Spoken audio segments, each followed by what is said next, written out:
Dios le bendiga a los hermanos que nos ven y también nos escuchan en este maravilloso día de hoy.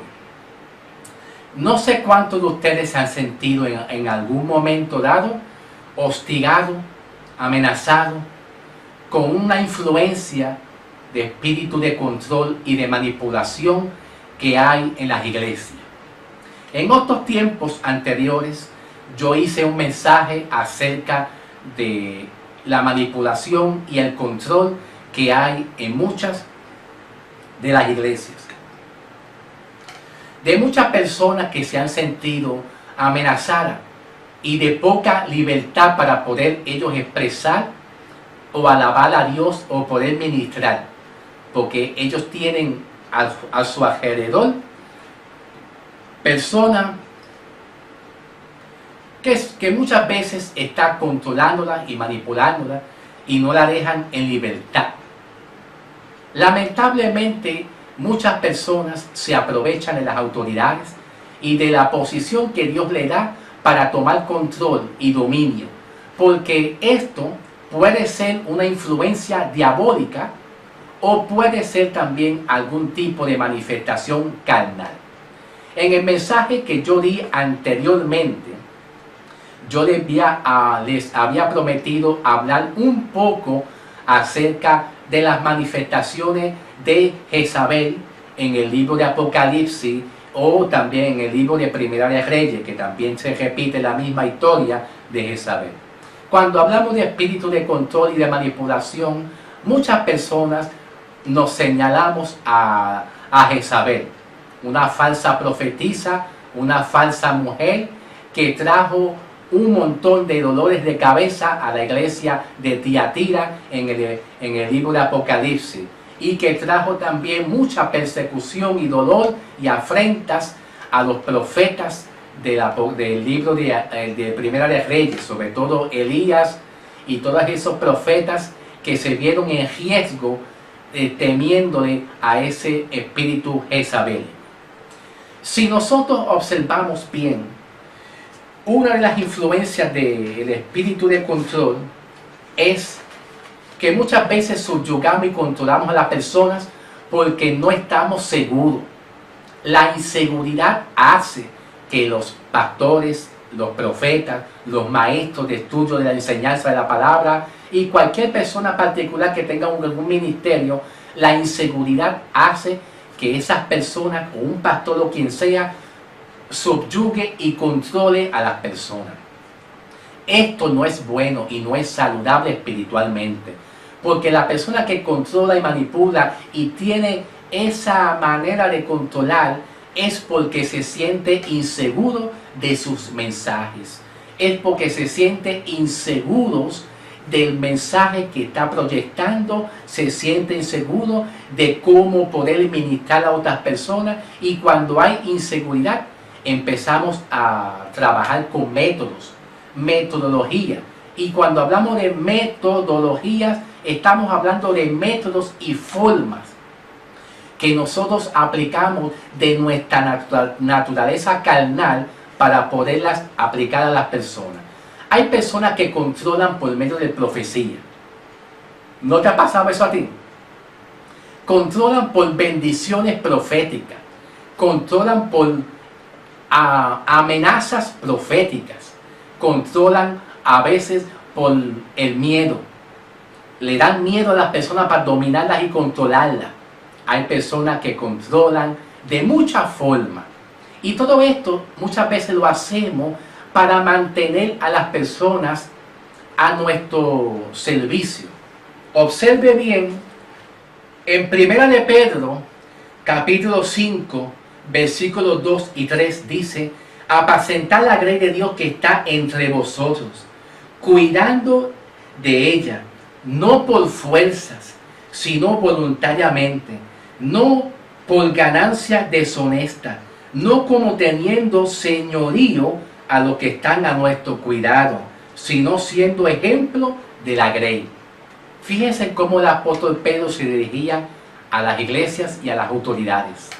Cuando sucede esto, uno de los factores que sucede esto es por la inseguridad.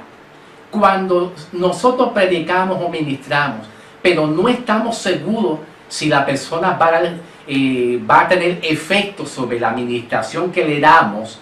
Si yo le predico a un remanente de personas en una iglesia y quiero llevarle un mensaje muy especial y muy directo, si yo no me siento seguro de que esa persona se va a sujetar a lo que yo le estoy hablando,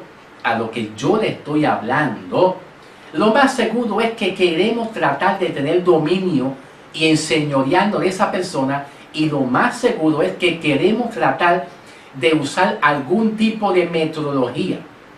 Es bien importante que los pastores y los líderes entiendan que cuando Dios quiere ministrar a una nación, a un pueblo, y usa y delega a un pastor, a un misionero, a un profeta, a un maestro de la palabra, hay que conocer bien y entender que Dios es el que va a dar la palabra y las instrucciones, no es el hombre. Cuando muchas veces los pastores y los líderes pensamos que somos nosotros los que vamos a dirigir, porque yo soy pastor o porque yo soy líder y yo soy el que mando, papá, vaya, yo soy el que mando ahora y me tienen que respetar. El pastor tiene que morir a eso. Y al morir al yo de la persona, a tu propio deseo, es cuando Dios puede trabajar en el hombre e impartirles instrucciones, y el poder de Dios empieza a manifestarse. Dios le estaba hablando a Pedro, diciendo: apacentar la grey. Apacentar es cuidar de ella, proteger de ella, que las ovejas no se sientan amenazadas por un lobo, que a veces hay lobos tantos en las iglesias, que las ovejas se sientan tranquilos y seguros de esas personas que le quieren hacer daño. El propósito de Dios es levantar al caído, restaurar a las personas, no es tener dominio sobre las personas. Y vuelvo y hago referencia una vez más. Los pastores, los líderes, que muchas veces acostumbran a hacer estas manifestaciones de subyugar a las personas, muchas veces se ponen en el lugar de Dios. A Dios le corresponde tomar control sobre la iglesia. A Dios le corresponde ministrar y hacer lo que el hombre no puede hacer. Pero vuelvo y repito, cuando el pastor o el líder no se siente seguro de su ministración, se sale de los parámetros bíblicos y empieza a mentir, a engañar y hacerle creer a la oveja o a quien sea que lo que está haciendo el líder, o que lo que el líder le mandó a hacer o le está hablando a la persona, es de Dios. Y eso es malo, hermano. Eso trae divisiones y contienda. Por eso hay mucha gente fuera de las iglesias buscando paz y libertad, porque ellos presienten que no hay una sana doctrina. Amén, amados. Por eso que cuando hablamos de espíritu de control, muchas veces pensamos que eso es un espíritu diabólico y demoníaco, y lo asociamos con Jezabel. Jezabel fue una mujer que se casó con Acab por conveniencias políticas. Tal vez Jezabel ni quería casarse con Acab. Es que los padres de Jezabel hizo un acuerdo por medio de la política de los gobiernos, y al hacer un trato con Acab, pues casó a la hija, el padre de Jezabel casó a la hija, que era Jezabel, con Acab.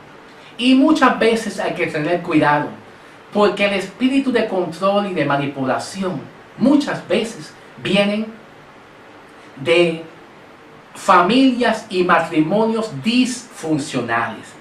Cada vez que hay un padre, una madre, un hogar, una familia, jefe de familia, que acostumbran a controlar a los hijos de una manera no bíblica. Cada vez que hay matrimonios que cuando el esposo maltratan a sus esposas y no la cuidan y no la valoran, y lo que hacen es que la amarran y la atan y no le dan la libertad de ellas expresar sus inquietudes, sus preocupaciones. Cuando hay hogares y matrimonios disfuncionales, ahí empieza a formarse lo que llamamos la raíz del espíritu de control y de manipulación. La manipulación y el espíritu de control en los ministerios de las iglesias vienen muchas veces cuando el pastor o el líder quiere manipular y controlar. Y eso lo vemos en Saúl. En la Biblia hay un personaje bíblico que se llamó Saúl. Dios llama a Saúl. Y Dios le dice al profeta Samuel y le dice, voy a llamar a este hombre. Pero le leyó la cartilla, le leyó la carta y le dice lo que va a pasar. ¿Ve? Y muchas veces el profeta, el líder Saúl, empezó a liderar y a gobernar al pueblo y lo que hizo es subyugar y controlar al pueblo. ¿Por qué? Porque Saúl no hizo lo que Dios quería que se hiciera. ¿Y cómo terminó Saúl? Fuera de la presencia de Dios. Y esto pasa en los pastores, en los ministros y en los líderes. Cuando la visión de un pastor, cuando la visión de un líder, cuando la visión de un maestro que enseña la palabra es otra y es contraria a la que es de Dios, el pueblo se derrumba, el pueblo se divide y muchas veces empezamos a controlar y a arreglar el asunto con guerra espiritual. Observen una cosa, la guerra espiritual no es sanidad interior. ¿Cuánto muchas veces de nosotros como iglesia acostumbramos a sacar alguna influencia de espíritu de control y decimos, espíritu de Jezabel, fuera, espíritu de control de Jezabel, fuera, reprendemos, atamos, cancelamos, hermanos, vengan, pónganse de pies, vamos a pisar al diablo. Y, ay hermanos, por favor, la guerra espiritual no es sanidad interior. La guerra espiritual no es liberación. No es liberación. Muchas veces hay personas que controlan y manipulan porque dentro de su historial espiritual existen abusos. Abusos en los matrimonios. Cuando hay un hombre que quiere abusar de su autoridad, como dice la Biblia, el hombre tiene una autoridad en su casa y la mujer también tiene su propia autoridad. Pero cuando el hombre tiene su autoridad para dirigir su hogar y su esposa, y el hombre se sale de los parámetros bíblicos y se convierte en un machista, y empieza a decir, aquí mando yo y se hace lo que yo diga porque yo soy el hombre y la Biblia lo dice y así lo dice la Biblia. No, cuando estas manifestaciones empiezan a suceder, eso trae destrucción y así poco a poco se va creando el espíritu de control y de manipulación. Las mujeres que controlan y que manipulan han sido víctimas de maltratos, han sido víctimas de amenazas, han sido víctimas de falta de libertad. ¿Por qué? Porque vienen de hogares y de matrimonios y de familias disfuncionales. Y la iglesia por defecto, cuando no conocemos el historial espiritual de las personas, el antes y el después, pues muchas veces tratamos de arreglar el asunto con guerra espiritual. Reprendo al diablo y controlamos por lengua, controlamos a base de la profecía, controlamos a base de aquello, de lo otro y lo otro, y haciéndole guerra espiritual. Esto no es sanidad interior. Si tú supieras que en el libro de Isaías, capítulo 61, versículo 1 en adelante, Dios nos habla una palabra profética que se le habló a través del profeta Isaías, de la razón en la cual Cristo viene para sanar las heridas del pueblo. Entonces, ¿qué sucede? Una familia, un matrimonio que esté herido por falta de sanidad y de restauración, cuando se le da un cargo y una responsabilidad ministerial en la iglesia, si en esas áreas no ha sanado y restaurado, porque viene de hogares disfuncionales, donde el esposo la maltrató, la amenazó, no le daba libertad, no hacía aquello, gastaba el dinero, no le daba el sustento, la amenazaba con una palabra ofensiva. Nosotros no sabemos el antes y el después y el historial de una persona en su familia y en su vida.